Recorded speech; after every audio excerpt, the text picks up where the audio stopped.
Welcome to our channel. Today we how to register with Squarespace, beginner guide step by step clearly.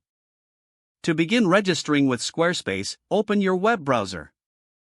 Navigate to the Squarespace website. On the home page, look for the Get Started button and click on it. You will be prompted to choose a template.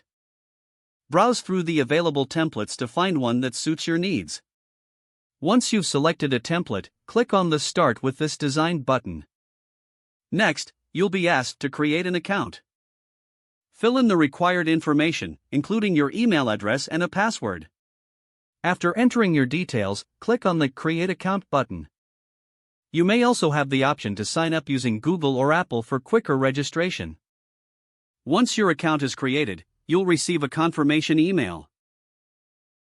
Go to your email inbox and open the confirmation email from Squarespace. Click the confirmation link in the email to verify your account. After verifying your email, return to the Squarespace website. You will now see an interface prompting you to start building your site. Follow the on-screen instructions to customize your chosen template. Add your website title and any other initial details requested. You can start adding pages, content, and images to your new site. As you make changes, remember to save your progress regularly. Once satisfied with your setup, explore the site settings for further customization.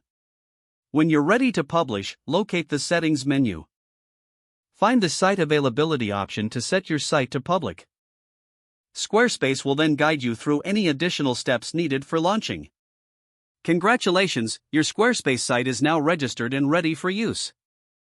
If the page does not load, refresh the browser or try again in a private or incognito window. Make sure you are using the correct email address, then retype it carefully to avoid small typos. If your password is not accepted, use the Reset option and create a new strong password you can remember. Check your spam folder for verification or security emails, then complete any requested confirmation step. Don't forget to like this video and subscribe to our channel for more step-by-step tech guides.